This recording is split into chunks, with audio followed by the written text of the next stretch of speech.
Assalamualaikum warahmatullahi wabarakatuh. Puji syukur atas kehadiran Allah SWT. Perkenalkan saya Anissa Dian Meitasari, dosen tetap program studi D3 Farmasi Sekolah Vokasi Universitas 11 Maret.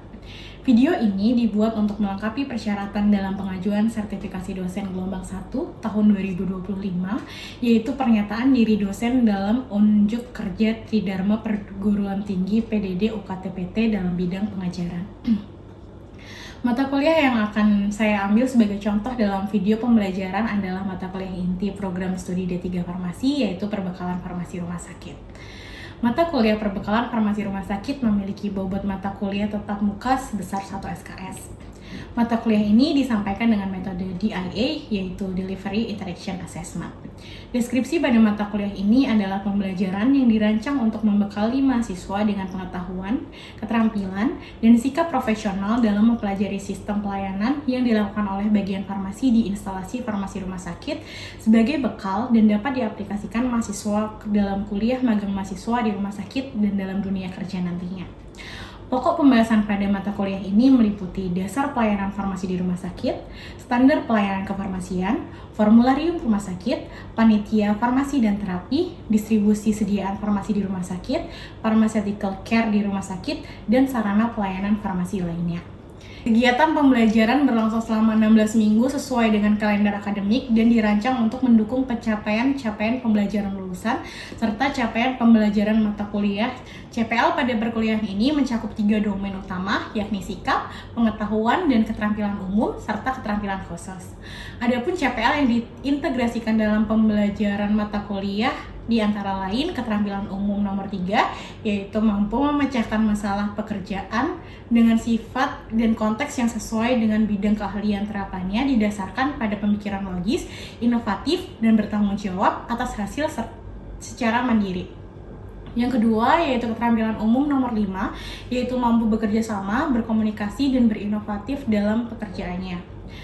Pengetahuan nomor 7 yaitu menguasai konsep teoritis dan prosedur manajemen dan distribusi perbekalan farmasi, serta sikap nomor 9 yaitu menunjukkan sikap bertanggung jawab atas pekerjaan di bidang keahliannya secara mandiri.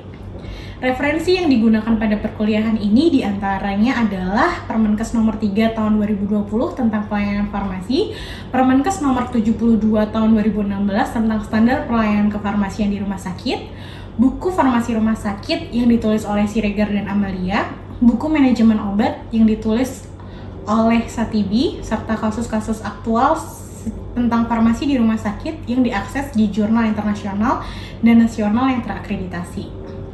Seluruh perkuliahan dapat diakses mahasiswa secara daring melalui platform Learning Management System atau LMS pada ocw.uns.ac.id. Melalui sistem ini, mahasiswa juga dapat melakukan presensi, mengunduh dokumen perkuliahan seperti RPS dan rencana tugas mahasiswa, serta mengunggah berbagai tugas yang diberikan dosen secara terintegrasi. Aspek penilaian terdiri dari case method sebesar 60% dan UTS dan UAS masing-masing 20%. Metode yang digunakan dalam penyampaian kuliah ini adalah Delivery Interaction Assessment, Case Method, dan presentasi pembahasan Case Method. Berikut adalah video pembelajaran mata kuliah perbekalan farmasi rumah sakit yang akan dilakukan secara luring di dalam kelas. Oke, baik. Assalamualaikum warahmatullahi wabarakatuh. Waalaikumsalam warahmatullahi wabarakatuh. Oke, hari ini kita akan belajar tentang sistem penyimpanan obat di rumah sakit ya. Tapi sebelum kita mulai pembelajaran pada pagi hari ini, silakan berdoa menurut keyakinan dan kepercayaan masing-masing. Berdoa dan dimulai.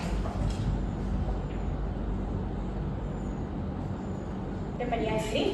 Oke, di sini kan kita di pertemuan ketiga ya tentang sistem penyimpanan obat di rumah sakit ya. Iya, Bu. Sebelumnya kita membahas tentang apa? Tentang apa? Penerimaan, benar. Nah, tentang penerimaan kemarin, apa aja sih yang dipelajari? Ada yang bisa jawab? Oke, silakan Bapak. Untuk barang yang baru diterima dari BBF, itu yang pertama itu dilakukan pengecekan kesesuaian antara surat pesanan sama fakturnya, terus dicek apakah nomor batch-nya sama jumlah sediaannya sesuai. Kemudian dicek kondisi fisik barangnya apakah masih bagus ataukah ada yang rusak. Oke, jadi kita cek barangnya sesuai atau enggak, terus habis itu nomor batch-nya ada rusak atau enggak, karena kita juga berhak untuk kembaliin apabila tidak sesuai dengan fakturnya seperti itu. Oke, good ya, harusnya masih ingat semuanya ya. Oke, hari ini kita akan bahas tentang sistem penyimpanan obat di rumah sakit gitu. Yaitu setelah barangnya diterima, itu perlu dilakukan penyimpanan. Jadi setelah kita kemarin bahas tentang penerimaan nih, itu kan harus disimpan kan barangnya. Nah, hari ini kita akan belajar gimana sih nyimpannya, atau tinggal disimpan diletakkan aja, atau dikategorikan berdasarkan macam-macam. Oh, ada kategorinya, misal kayak sediaan X disimpan di mana, atau narkotika disimpan di mana. Nah, hari ini kita akan belajar tentang itu. Jadi disesuaikan nanti sediaan farmasinya, alat kesehatannya, bahan medis habis pakainya itu sesuai dengan persyaratan kefarmasian. Oke, selanjutnya persyaratan kefarmasiannya apa aja sih gitu. Yang pertama adalah persyaratan stabilitas dan keamanan gitu. Obat itu tuh stabilnya di mana? Misal vaksin nih, vaksin kan nggak mungkin stabil di suhu yang sama dengan kita kan, misalnya kayak vaksin polio gitu. Dia kan harus di minus 20 derajat seperti itu penyimpanannya gitu. Jadi harus disesuaikan stabilitasnya. Selanjutnya sanitasi atau kebersihannya. Jadi apakah gudang itu tuh bisa dilewatin sama tikus-tikus, ataukah gudang tersebut itu banyak semut dan lain-lain. Itu tuh penting supaya menjaga kualitas dari obat ataupun alat kesehatan tersebut.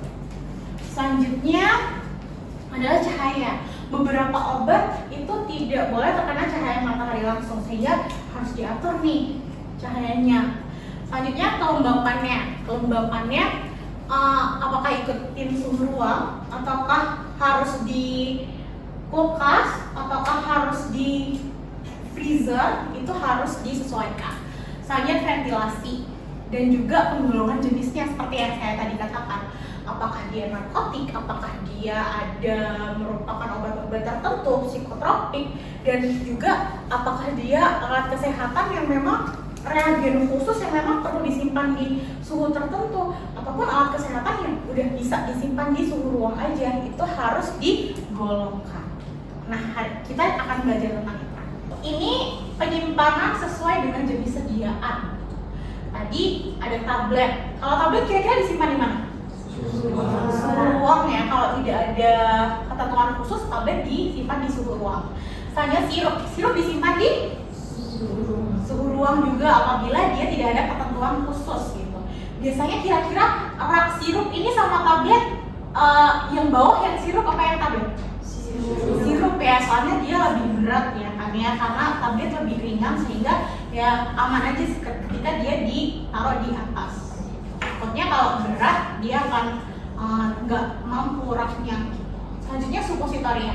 Misal suppositoria ini misal diazepam, misalnya disimpan di pendingin. Nah, gitu. Selanjutnya insulin ini juga disimpan di pendingin. Vaksin ini depends vaksin apa ya. Ada macam-macam vaksin, jadi nanti tergantung vaksinnya itu apa, karena beda-beda juga kan gitu. Selanjutnya krim sama pasta, ada yang di suhu ruang, ada yang harus dipendingin juga. Selanjutnya BMHP juga seperti itu ya. Biasanya kalau BMHP bahan medis habis pakai biasanya di suhu ruang. Selanjutnya alat kesehatan juga tergantung tadi apakah dia di dalamnya ada reagen tertentu yang mana dia harus disimpan di kulkas atau di pendingin atau enggak, ya udah suhu ruang biasa aja. Dia sesuai dengan golongan. Kita tahu ya, ini sebagian contoh aja ya. Kita tahu bahwa golongan obat itu kalau kita di rumah sakit itu penggolongannya macam-macam. Misal narkotika nih, narkotika kan rawan disalahgunakan ya narkotika tuh, karena orang-orang tuh biasanya sering menyalahgunakan narkotika, sehingga kita sebagai farmasis harus lebih aware, karena kita kan yang pemegang kendali ya obat itu keluar ataupun masuk ya, jadi kita harus aware. Apalagi ini di gudang dan smith tempatnya narkotika yang banyak kayak gitu, sehingga harus aware ini penyimpanannya. lagi, selanjutnya saya akan bahas harusnya disimpan di mana sih narkotika gitu. Selanjutnya psikotropika dan juga obat-obat high alert. Nah, obat-obat high alert ini adalah obat-obat yang kalau dia digunakan, dia itu kalau salah digunakan, dia akan lumayan mengancam jiwa. High alert gitu. Contohnya adalah obat-obat sitostatika yang mungkin kalau kena tangan langsung aja dia bisa menyebabkan karsinogenik gitu.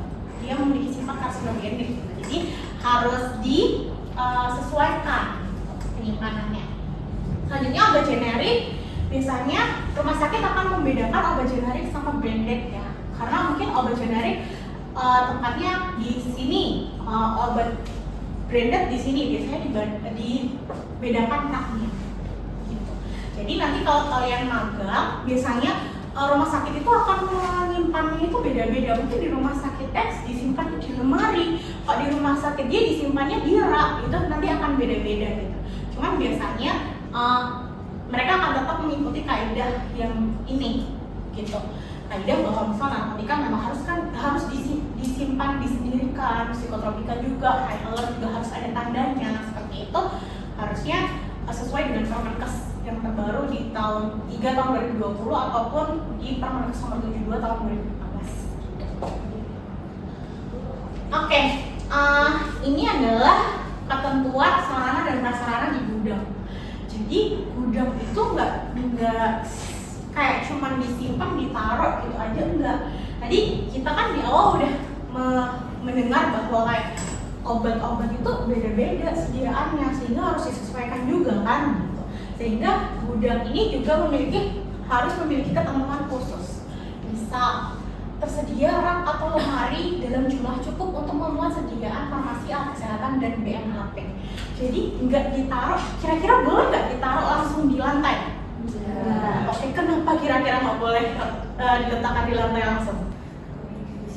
Oke, benar. Takutnya sanitasinya kurang. Jadi nanti mungkin ada semut atau mungkin nanti bisa dikrikitin sama tikus kayak gitu, sehingga memang harusnya ditaruhnya di palet-palet khusus, jangan sampai di bawah gitu.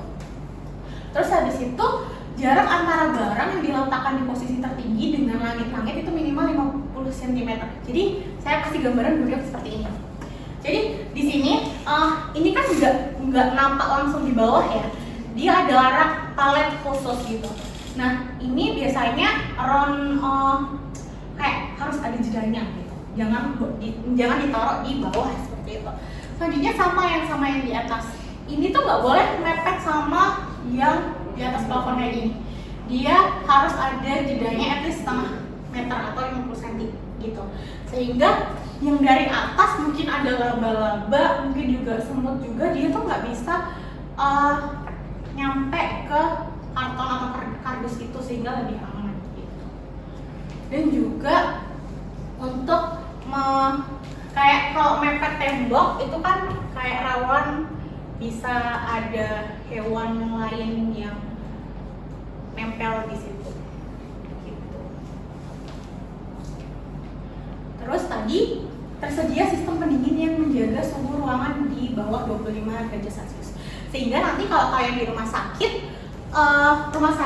gudang rumah sakit biasanya kalau zaman sekarang ya, itu udah ada pengatur suhunya. Jadi ada AC-nya. Jadi AC-nya pun juga tidak dimatikan ketika keluar ya. Jadi misal suhu ruangan tuh around 25 misal.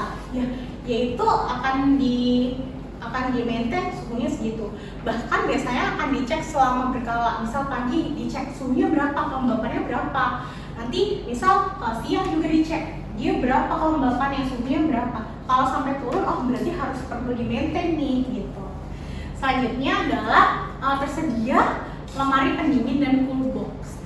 Nah ini untuk apa sih sebenarnya lemari pendingin? Ya tadi ya, jadi kan obat-obat kan beda-beda ya tadi disimpannya di mana ya, sehingga lemari pendingin ini tuh penting untuk tahu dia nanti disimpan di misal di kulkas biasa, atau misal di chiller, atau misal di cooler, atau misal di freezer, itu akan beda gitu. Dan jenisnya akan beda-beda.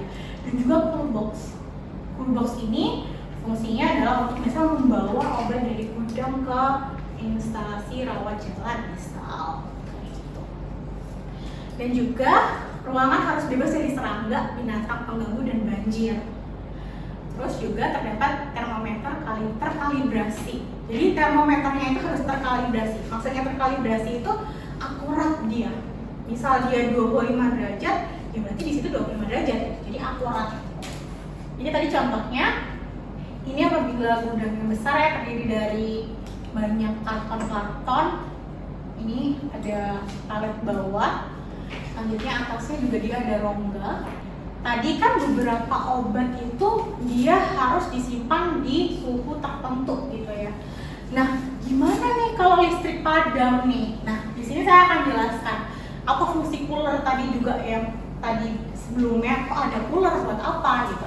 Jadi, jika terjadi pemadaman listrik, itu dilakukan tindakan pengamanan karena takutnya sediaan farmasi atau obat atau vaksin atau insulin tadi yang memang harusnya di suhu dingin, dia itu rusak. Nah, kalau rusak rugi dong rumah sakit ya. Jadi harus ada penanganan listrik padam ini gitu. Dengan cara gimana kalau listriknya padam? Dipindahkanlah obat-obat yang perlu tadi di suhu tertentu, dia pindahkanlah di cooler. Nah, coolernya ini juga sendiri-sendiri. Oh, nanti cooler yang dia bisa sampai minus 20 bisa. Oh, nanti cooler yang mungkin around di suhu 15-an misal. Jadi nanti di sendiri-sendiri. Dan juga dipantau suhunya. Di sini biasanya di coolernya sudah ada pantauan suhunya, bahkan ada recordnya biasanya. Kayak dia mencapai suhu terendah tuh kapan, mencapai suhu tertinggi kapan. Nah, tetapi sebagai rumah sakit yang harusnya dia sudah bagus dalam mengelola, seharusnya sedapat mungkin tempat penyimpanan sediaan farmasi itu termasuk prioritas untuk mendapatkan listrik cadangan. Jadi harusnya dapat pasokan dari genset. Cuman kalau memang misal di luar Jawa yang memang sering mati listrik gitu misal, itu dia harus sedia cooler ini. Oke, pengatur suhu di sini ada humidifier dan juga berapa derajatnya dia. Biasanya harus ada di dalam kulkas dan juga di luar kulkas. Jadi di kulkasnya biasanya akan dia suhunya berapa. Nah, di luar tuh juga berapa. Gitu. Jadi harus dua. Dan juga itu tadi termometernya harus terkalibrasi ya. Oke, ini untuk obat-obat psikotropika narkotika ya. Jadi kita lihat di sini contohnya aja langsung aja. Di Permenkes nomor 3 tahun 2015 itu dia tentang penyimpanan peredaran narkotika. Jadi narkotika, psikotropika, prekursor farmasi itu harus disimpan dalam lemari khusus. Nah, kalau gudang kan nggak cuma segini ya, mungkin kalau segini di apotik ya. Tapi kalau di gudang farmasi atau mungkin di instalasi farmasi rawat jalan atau rawat inap, biasanya dia akan selemari gitu, yang memang kuncinya double. Biasanya akan ini, ada 2 kunci yang berbeda.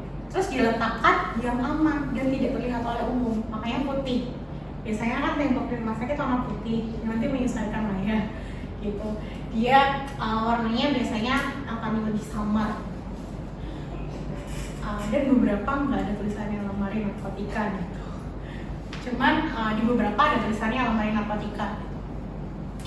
Terus kunci lemari itu dipegang oleh apoteker penanggung jawab. Nanti terus diserahkan apabila ganti shift. Akan ada 2 tadi. Misal APG sama tenaga vokasi farmasi misal. Nanti pas ganti shift, nanti pas tukeran gitu. Nanti ditukar. Siapa yang bawa kunci? Nggak boleh dibawa pulang ya. Oke, kalau untuk obat prekursor sama obat-obat tertentu, ini biasanya akan ditaruh di lemari khusus gitu. Oke, sekarang ada yang tahu nggak contohnya obat prekursor itu apa aja? Oke, Yusuf mungkin obat prekursor apa aja Yusuf? Untuk obat prekursor yaitu ada efedrin dan juga ada phenylethylamine. Oke, itu termasuk obat prekursor yang biasanya akan disimpan di lemari khusus, dan juga pada saat kalau kita ngomongin perencanaan atau pada saat kita menulis SP surat pesanan, itu prekursor juga SP-nya berbeda. Kalau obat-obat tertentu ada yang tahu contohnya apa nggak? Oke, silakan. Ada amitriptyline, haloperidol, tramadol, sama dextromethorphan. Oke, jadi obat-obat tertentu juga ini biasanya penyimpanannya dipisahkan. Jangan disamakan pada obat-obat seperti biasa. Dan juga biasanya selain dipisahkan dia obat-obat tertentu, misal prekursor, dia dipisahkan juga branded ataupun generiknya biasanya. Oke. Obat yang datang dari PPF tadi udah dicek, itu biasanya akan disimpan tergantung rumah sakitnya itu dia menerapkan sistem apa. Ada yang first in first out. First in first out ini berarti siapa yang masuk duluan itu yang keluar duluan. First in first out. Selanjutnya ada FIFO, first expired first out. Jadi naruhnya pun atau meletakkannya pun juga berdasarkan kok datang terakhir tapi kok expirednya lebih duluan ya gitu, sehingga berarti nyimpannya first expired first out. Selanjutnya ada last in first out, jadi siapa yang masuk duluan itu yang keluar dulu. Sama juga biasanya kalau emergency ini dia selalu juga harus dalam distribusi farmasi ya, sehingga kayak misal sorry emergency ini fungsinya apa sih? Jadi misal gini, orang yang emergency tiba-tiba code blue itu nggak harus minta resep ke bagian farmasi rawat inap, tetapi bisa langsung mengambil apa yang ada di trolley emergency ini. Nah ini ada daftarnya, nggak cuma obat aja, di sini ada injeksi, infus dan juga alat kesehatan yang biasanya digunakan untuk memasukkan obat ke dalam tubuh pasien.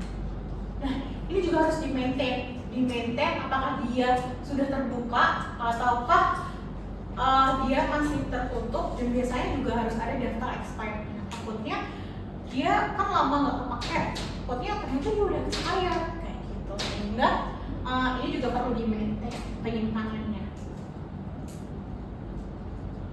Biasanya kalau emergency isinya adalah obat-obat yang memang diperlukan untuk menyelamatkan jiwa, life saving drug. Oke, ini tugas buat kalian ya, karena pembelajaran kita termasuk case method ya. Jadi bisa make a group, nanti 4-5 mahasiswa silakan make a group. Selanjutnya ini saya ada kasus, ini kasus yang memang sering terjadi di rumah sakit sehingga kalian harus tahu gitu. Jadi ada petugas dari salah satu PBF itu datang untuk mengantar obat sesuai dengan surat pesanan ke salah satu rumah sakit gitu. Surat pesanannya terdiri dari obat fentanyl transdermal patch. Transdermal patch itu berarti dia ditempel ya. Selanjutnya ada vaksin polio, insulin pen, obat nekalium diklofenak, dan juga tramadol cairan injeksi. Nanti tugasnya jelaskan dengan video. Jadi nanti silakan diperagakan. Jadi diperagakan, ada yang menerima, ada nanti yang nyimpan ditaruh di rak-rak khusus, ditulis misalnya kayak kulkas minus 20 derajat misalnya. Jadi bikin video proses penerimaan dan penyimpanan sediaan yang di atas. Cukup sediaan yang di atas aja. Untuk tugasnya ada pertanyaan? Oke, untuk tugasnya belum ada pertanyaan ya. Oke. Selanjutnya, ini kuliah kita sudah selesai tentang penyimpanan ya. Mungkin ada yang ditanyakan, teman-teman? Oh ya. Tadi kan Mbak Anissa menjelaskannya tentang penyimpanan narkotika dalam bentuk sekian tablet dan kapsul. Misalkan dalam bentuk sediaan injeksi itu penyimpanannya bagaimana? Oke, jadi tadi kan saya menjelaskan hanya untuk tablet sama kapsul ya. Untuk injeksi bagaimana? Seperti itu ya, saya ulang ya. Benar-benar pertanyaannya ya? Oke. Jadi untuk injeksi biasanya itu disimpan kalau memang tidak memerlukan suhu yang khusus, disimpan pada lemari yang sama. Jadi misal morfin itu kan ada sediaan injeksinya. Misal dia ditaruh di mana, apakah ditaruh di lemari atau di mana gitu kan ya. Ditaruh di lemari yang sama untuk narkotika dengan pintu yang double juga kuncinya gitu. Yang penting untuk narkotika key-nya itu adalah kuncinya double gitu. Jadi ada pengawasan yang berbeda gitu. Oke, masih ada feedback? Oke, baik. Ada pertanyaan lagi? Sudah cukup? Oke, baik. Kalau begitu, saya cukupkan untuk kuliah pada sore hari ini. Tugasnya nanti bisa dipresentasikan videonya itu pada pertemuan minggu depan. Jadi silakan dibuat, lalu dipresentasikan nanti untuk kita di pertemuan minggu depan seperti itu. Baik, sekian perkuliahan dari saya. Semoga bermanfaat. Saya minta maaf kalau ada salah dan kurang. Sekian, wassalamualaikum warahmatullahi wabarakatuh.